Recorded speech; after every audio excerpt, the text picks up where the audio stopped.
welcome along and welcome back to Attingham Park. Today it is the last day of November and we actually have our first selling off of the year because the canola price is looking really good. So we've got 1,313 at British Grain, so I'm going to tag there because that's where we're going to be selling. And if I show the fluctuations, that is well above our top price. And in fact, you can see it is maxing out right now. So yeah, we're heading off to British Grain with all of our canola today. And going to be selling well above the maximum price, which is absolutely fantastic. So let's fill this up. We've got canola there. This is going to take a couple of runs in our truck, I think. Which is quite nice to have. We've had this sitting around for a while. We might actually be able to buy it outright with the money we're going to be making this year, which is fantastic. We're looking at making nearly 200,000. So, yep. Now, which way is where we're headed? We are headed down the bottom by the looks of things. We bring up the map. Yeah, it is in the middle of the housing estate down the bottom. In fact, I think I have delivered stuff there before. So let's head down there and see how much we can make from our canola today. We've got quite the early start today because we want to try and keep these prices as high as possible. So I am going to check the price again when we arrive here. And yeah, this is where we want to be. And it is in the space next door. So let's back this up. And I really quite like this this Fiat truck. This is a really good addition we had to the farm. It is well, it is leased, but of course we have the lease to own stuff on here, so we may be able to actually afford it later on. Let's tip this up. So we're at minus 423 pounds at the moment, and as this goes up, the price or the amount of money we have, of course, goes up with it as we sell. And I'm going to be really intrigued to see what we have. And with the last of it in, 39,440 in harvest income. But what a turnaround on our environmental score from last year. 3,504. That is absolutely fantastic. So yeah, up to 42,522. So in fact, we made nearly 43,000 off that. That is fantastic. I nearly missed this best price for the canola because originally I was looking at doing possibly a potato harvesting contract. We've got field 14, which is actually very near our farm, is looking at, well, is ready to do.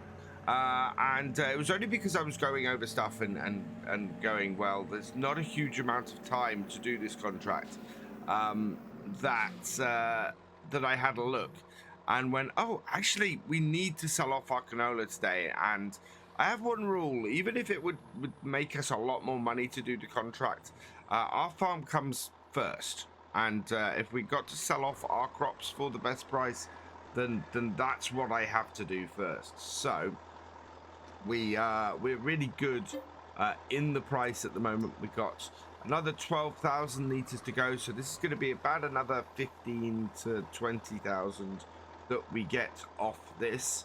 And if our best price is still, is still at British Grain, it is very much, it's gone up actually very slightly since we started selling. So we are looking pretty good for selling at the best price we can today, which makes me very happy.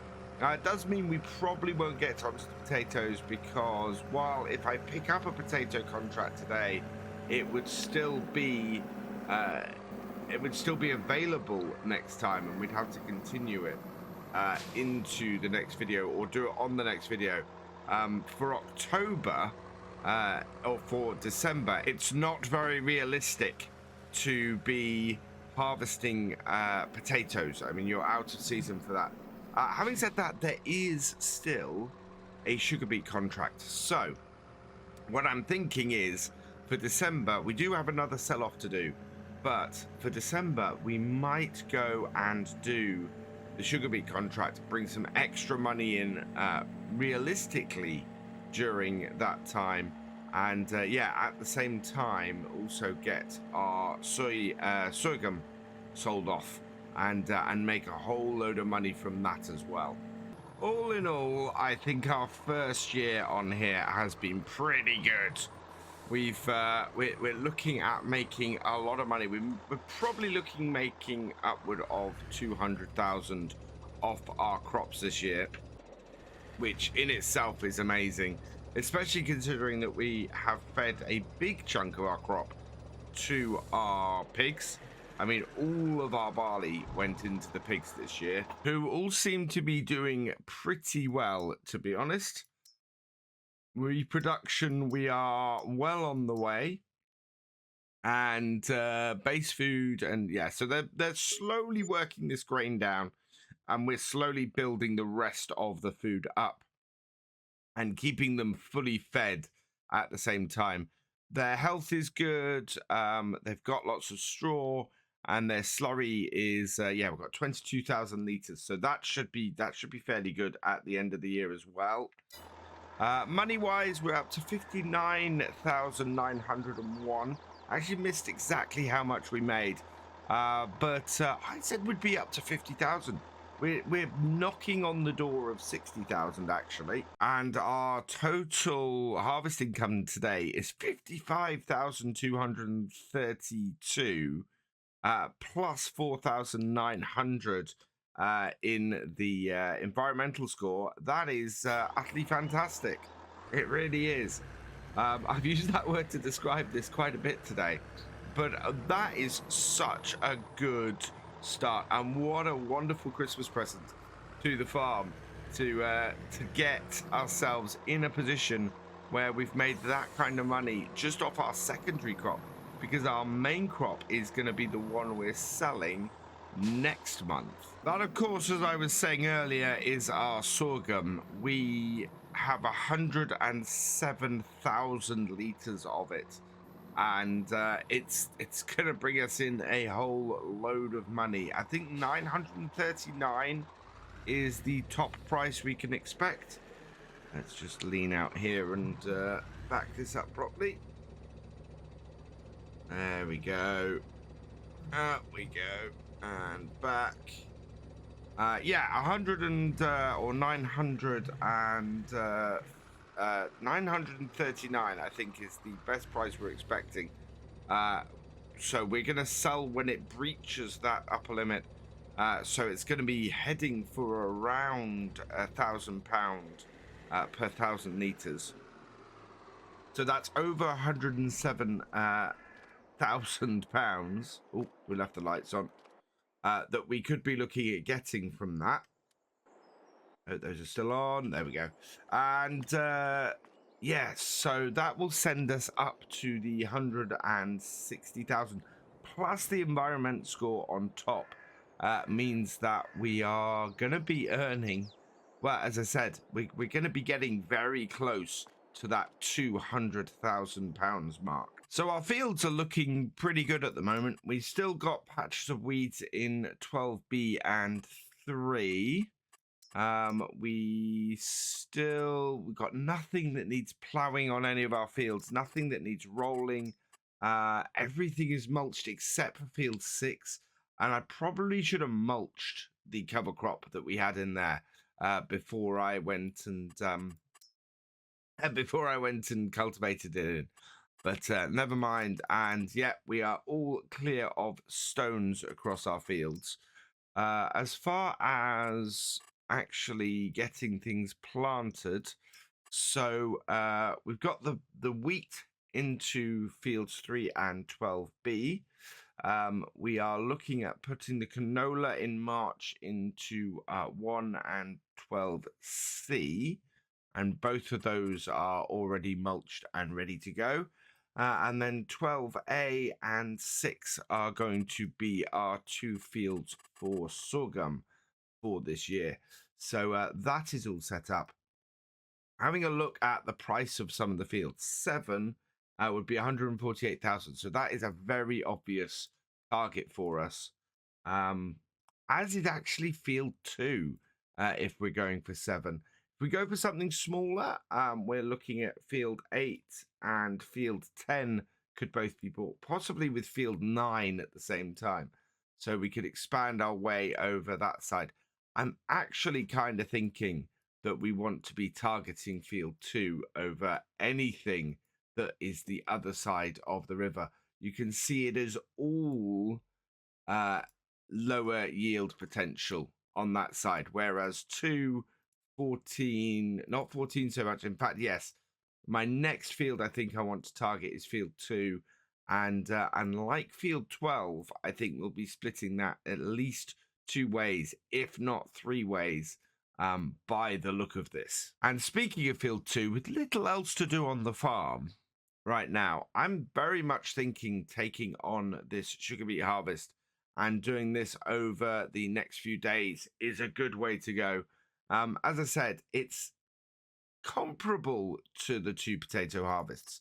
So field 14 was the potato harvest I was considering, and field 46 down the bottom similarly, but we can do this over a few days and get it started today. So I think what we'll do is we're going to borrow the items for this sugar beet contract, and that is up there now. And yeah, let's go grab that and get that to the field and get it set up. So we got the Tiger 6 harvester here, which is having lots of fun maneuvering around in this area. Come on, round you come. We could actually have used the man truck and the setup with that to have delivered our stuff. There we go. That's in position. So fold that up, and we'll take this down to the field, get this started, and then we can bring everything later. But yeah, the man truck with the big trailer there, that would have been a pretty good setup for us to deliver our grains and things over the next couple of days as well. But I don't really like using contract stuff for that. This, you cannot see anything with this header folded up like this on here. I think we'll fold it down while we're heading down the road here. Yeah, I don't think you're meant to fold that up for transport like that. I think that is more for use with getting it onto the trailer and having it on the trailer. I think once you're on the harvester here, you want to be using this header folded down like this, increase your visibility. Bring this around here, and yeah. So we are going to set this on course play. There's no way really I can get this to run anything other than course play. We would be, well, it would take us twice as long to do this job if we did.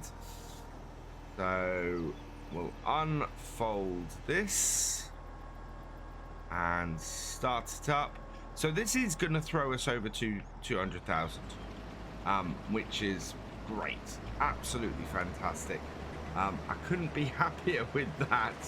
Obviously, it will allow us to not only buy this field, which is a huge addition to the farm, but will allow us to probably buy something over the other side of the river as well. Let's set up the course play then. Create job. We want course play field work. We want target position right where we are. We want field position right where we are. First waypoint, course generator open. Right, we've got one tool. We want multiple headlands.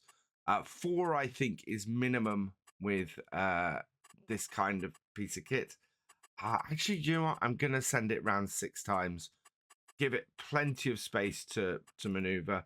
I want sharp turns in the corner. We want to start on the headland clockwise. An overlap of 7%. It should be good. Field center, we want it to do lands. Automatic rows per land 6. Yep. Okay, let's generate a course. And there we go. You can see how thin this harvester is by how many lands we got. We got 1, 2, 3, 4, 5, 6, 7, 8 lands on this.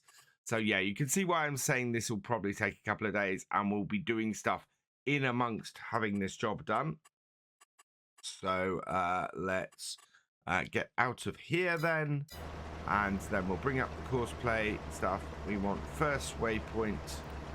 In fact, I want nearest waypoint. Let's just bring this up because sometimes these are a bit weird. Yeah, we'll move this forward a bit, stop it going across to the next line, and then we'll go nearest waypoint and start it off. And away it goes, and we can go and get the rest of the equipment for this contract. The second piece of kit we've got on here is probably, definitely the biggest tractor I've had on this series so far. This John Deere 8R 370. That is hooking up to this Bergman trailer. I've not used the sugar beet overloader yet, so I'm looking forward to this. This is a new setup for me. I normally would not worry about using the overloader, and I just load straight into the trailer, but I kind of want to. I want to have a crack with this and see how well it works. So yeah, we're gonna be doing this. If the trailer is going to somewhere where it is going to be able to drive through and maneuver, we might see if we can get the hired worker to deliver, but to be perfectly honest, I don't think that's going to be the case. I have noticed my harvester is already blocked by an object, so I think I'm going to have to nurse it round this first headland with the with wanting it to turn sharply in all the corners. So there's going to be a certain amount of work to get around these headlands. If we can get these headlands out today, that would be good. That would be a great start. But this definitely needs a little bit of nursing to make it work. And finally, we have the red man truck and the red cramp trailer. I think I want to maneuver myself a little bit better there. Just make sure we can get under the trailer itself. Yeah, there we go. And connect that up. Let's connect all of our pipes up as well. And yeah, we'll just sit this at the side of the field and see if we can't get it to either automate or we'll just fill it up and take it ourselves. That way the overload is always there. We can always keep the harvester running, and even when we are running off with this to go and get it tipped. So with this first headland, I'm just going to run the harvester myself for a bit. We are getting fairly full. When we get to about 80%, I'll switch over to my tractor, or the tractor for this contract, and go and grab that so that we can get the overloader loading up. Despite the space at the side here, it is having a little bit of trouble in some of these corners. Smooth is a nice way to go to get past these issues early on with course play, but it does mean that it tends to miss some crops from time to time. So I tend to prefer to do the sharp corners and work some of the headland myself initially, just to make sure that everything works as it should. However, of course, we always have this thing where it gets quite full with things like sugar beet fairly quickly. So let's set this onto the hired worker again, like so. And then we can take this and head down to the bottom corner, follow our harvest around, and I don't know whether I have to actually unfold this. I don't think I have to unfold this to unload into it. We'll find out in a moment. Seems I picked the one corner to leave it to its own devices that actually had a roadway in it, and it had no issue whatsoever, which is brilliant. So we can just come up alongside now. And no, we don't have to do that to sort our overloader. We just need to... I don't know why this won't unload into this trailer. Maybe I do have to unfold this trailer. Unfold auger? Yeah. If I don't unfold the auger, that's exactly what the problem is. So, as I was saying earlier, no, you do actually have to unfold it. It doesn't tell you if there's a problem there. It just goes ahead and has an issue, which is really, really interesting. I didn't expect that. Makes sense, but I didn't expect it. Right, so that has unloaded into that. We want to turn this back on, turn our harvester on and down, and I'm going to bring the pipe or the auger back in for this. It's not really a pipe, and we're going to maneuver this around this corner. I think this will have problems in these corners for at least the first 2 to 3 rounds around this field. I'm gonna have to kind of nurse it round for a little bit, but that's fine. This is running pretty well at the moment, though, now that we're getting past these teething problems. And yeah, one last little bit of cleanup, and you can see the issues here. Until the 3rd row, that is not going to be able to cut into here properly. So we've got to keep an eye on that, I think. So I'm just going to try and top off this trailer or the overloader as we come to the end of the field. Should be easy enough to do. In fact, there we go. And that means I can come round here now and unload into my trailer. So we've got 50,000 litres in the overloader here. I'll take that out. How far away do I have to be? Oh, further than I thought. Will this even do that? There we go. Yeah, I need to be a little further away, and I'm not sure this overloader will actually reach over the side of this trailer without doing some weird things with it. And yeah, our harvester has got blocked again. So let's get this back in position, get this overloading, and then we can go and sort the harvester out. Yeah, that does not easily get over the side of that trailer. Now this is the tricky corner because it comes back in here and then cuts in to the next row here and then cuts across like that to do that, and then we can set it going again. There, I like that. That works. Well, kind of works. 85% full trailer, 50,000. There's not much point in this hanging around to empty the overloader again. If we did that, we would, yeah, that would sort of muck everything up. So, where are we going to deliver this contract? This needs to go down to British Grain, which is where we started off today. So British Grain is down here and is this one here, I believe. Yep. So, yeah, this is why we need the overloader. There's a good possibility that our harvester will get full before we come anywhere near getting back with this truck. Especially as we've got to go a little bit of a long way out in the first place. So, yeah, away we go, down to the bottom of the map again. Looks like we're going to be spending a lot of time at British Grain today.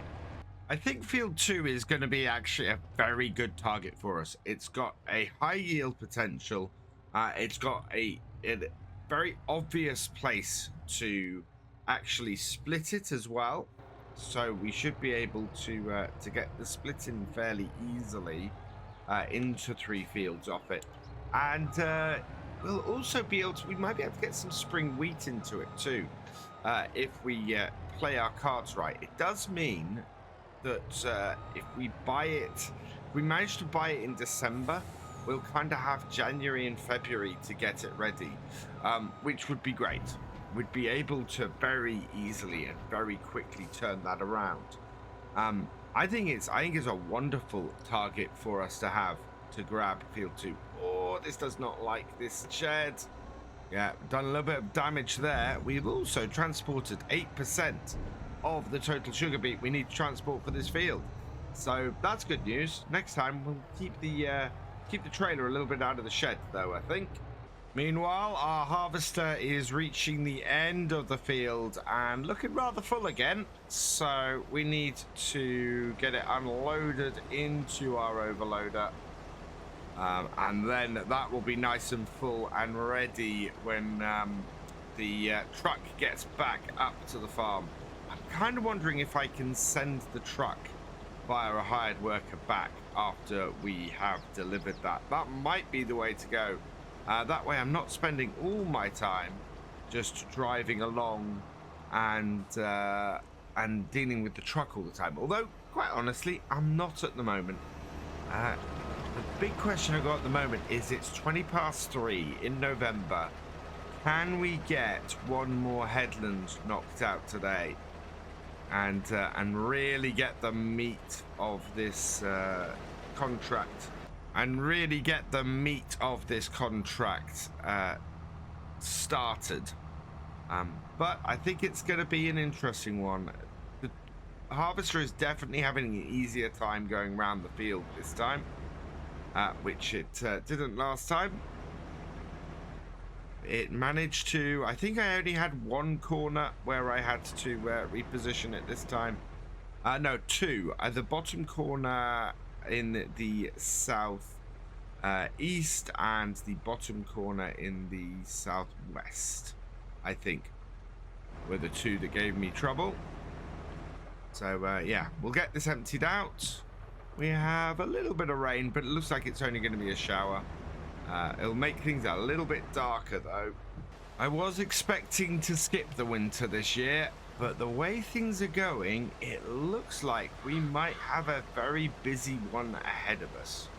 Yep, I think I definitely want to see if I can get a hired worker to navigate this back, down to British Grain and back, because we're spending a long time getting down there.